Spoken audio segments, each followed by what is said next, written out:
El Centro de Investigación 7, una maravilla de la ingenuidad humana, era un santuario de acero y cristal anidado en el desolado y helado paisaje del Ártico. Era un lugar de belleza austera y profunda soledad, un crisol perfecto para el equipo de 4 científicos dedicados a la búsqueda de vida extraterrestre. Su aislamiento era absoluto, el asentamiento humano más cercano estaba a más de 2.400 kilómetros de distancia, y su única conexión con el mundo exterior era un enlace satelital. El equipo llevaba exactamente 76 días en las instalaciones, y sus vidas estaban gobernadas por el zumbido rítmico de la maquinaria y la incesante y silenciosa nevada exterior. En el corazón del proyecto estaba el Dr. Adrian Finch, un brillante astrofísico cuya vida personal era tan fría y vacía como el mundo exterior. Hace 10 años, su esposa, Sarah, había muerto en un accidente automovilístico del que él se sentía responsable. Había estado tan absorto en su trabajo, tan concentrado en las estrellas, que había perdido sus llamadas en esa fatídica noche.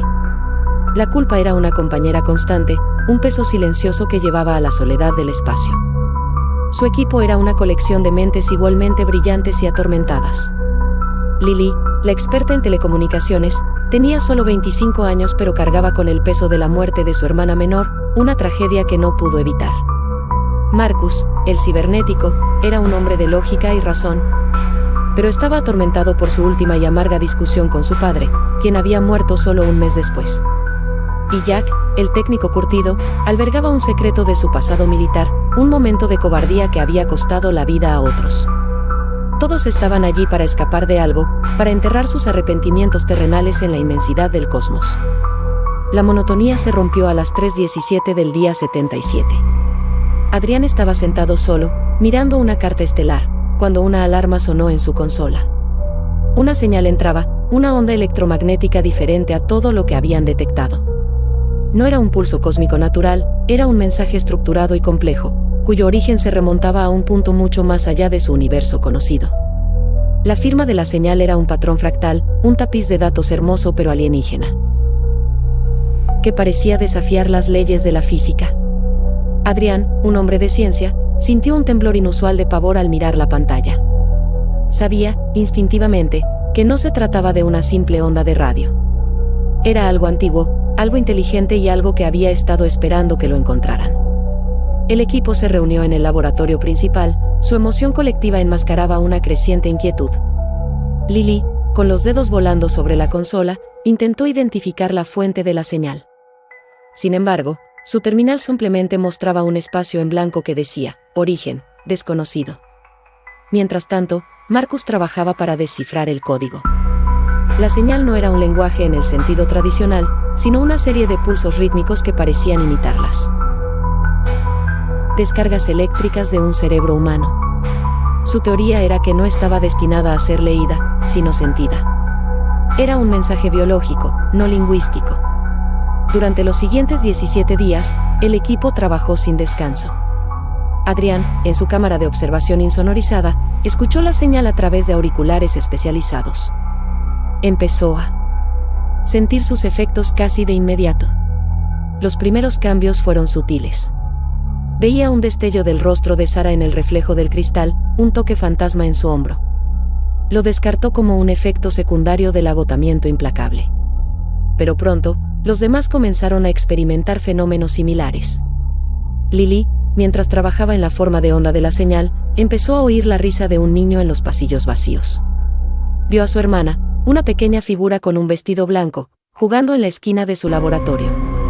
La visión era tan vívida, tan real, que detenía su trabajo y extendía la mano, solo para no encontrar nada.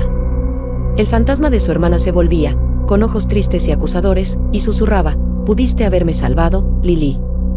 Marcus comenzó a discutir con su propio fantasma. Veía a su difunto padre sentado en la mesa del comedor, con el rostro marcado por la decepción. El padre fantasma hablaba, su voz era un gruñido bajo y resentido, «Elegiste tus máquinas en lugar de tu familia. Elegiste este lugar frío y muerto en lugar de a mí». Las discusiones se volvieron más ruidosas y violentas. Los demás miembros del equipo solo podían ver a Marcus gritándole a una silla vacía.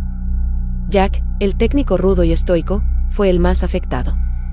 Su pasado, un recuerdo que había enterrado durante 20 años, comenzó a resurgir.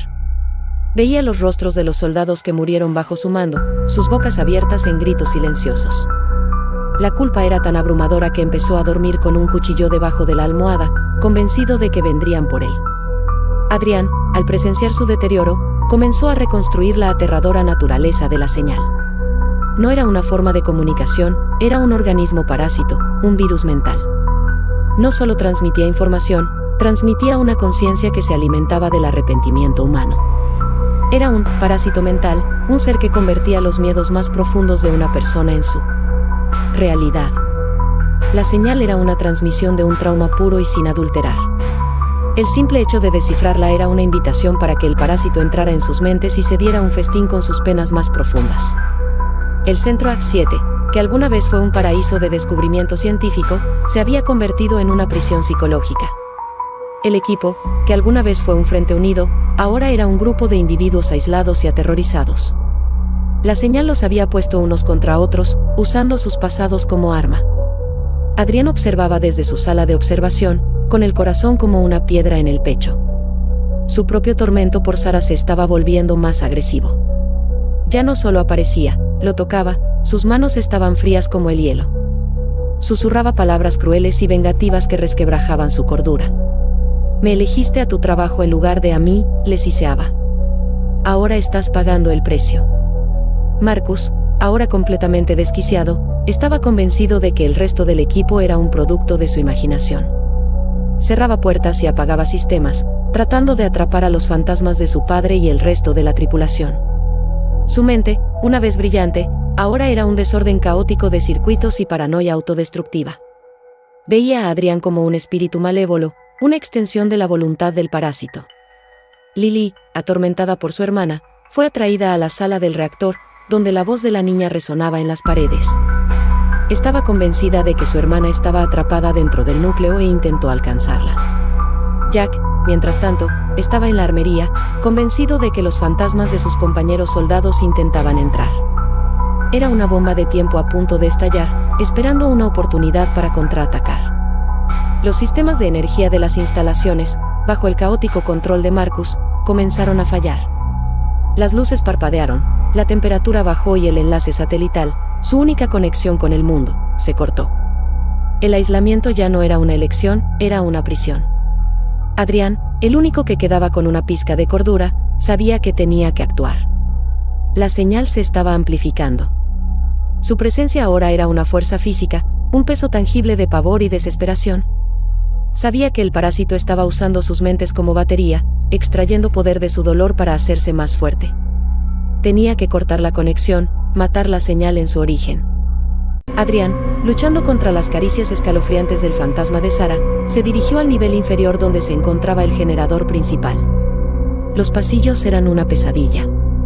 Las paredes parecían respirar, y el sonido de los gritos de su equipo resonaba a su alrededor. Vio a Marcus, todavía discutiendo con una silla vacía, con el rostro como una máscara de furiosa alucinación. Vio a Lily, encorvada sobre el núcleo del reactor, con el cuerpo temblando de dolor. Vio a Jack, agachado detrás de un montón de equipos, con los ojos moviéndose salvajemente. Todos se habían ido, consumidos por el parásito. Llegó a la sala principal del generador. El aire era denso con un pavor palpable. El generador, con sus cables brillando con una energía antinatural, era donde se amplificaba la señal. Vio la fuente del poder del parásito, un pequeño y extraño dispositivo conectado al núcleo del generador. Era el corazón del parásito mental, que extraía la energía negativa del equipo para sostenerse. Cuando se acercó al dispositivo, Jack se abalanzó sobre él, un animal salvaje con una mirada enloquecida en sus ojos. Ya no era Jack, era un recipiente para el parásito, un títere controlado por su culpa. Adrián se defendió, una lucha desesperada y torpe. Logró alejar a Jack, pero no. Antes de que Jack lo apuñalara en el brazo, un dolor punzante que lo devolvió a la realidad. Se arrastró hacia el generador, ignorando la herida sangrante. Mientras lo hacía, la voz de Sara, ahora un rugido ensordecedor en su mente, llenó la habitación.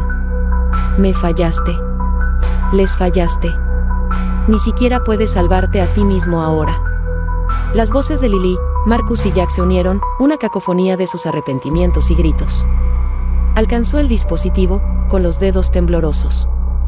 Tenía que arrancarlo. Sintió un momento de pura claridad, un breve instante en el que vio la señal por lo que era, un depredador cósmico, una entidad solitaria que finalmente había encontrado un hogar en el dolor de la humanidad. Con un último y desesperado estallido de voluntad, se estiró hacia el dispositivo y lo arrancó de su carcasa. La habitación se llenó de una luz blanca cegadora. Un chillido penetrante y agonizante llenó el aire, un sonido de puro dolor y derrota que no era humano. La luz se disipó y el silencio regresó, un silencio más pesado y profundo que antes. Adrián yacía en el suelo, la sangre brotaba de su brazo. Las voces habían cesado. Las alucinaciones habían desaparecido. El parásito estaba muerto.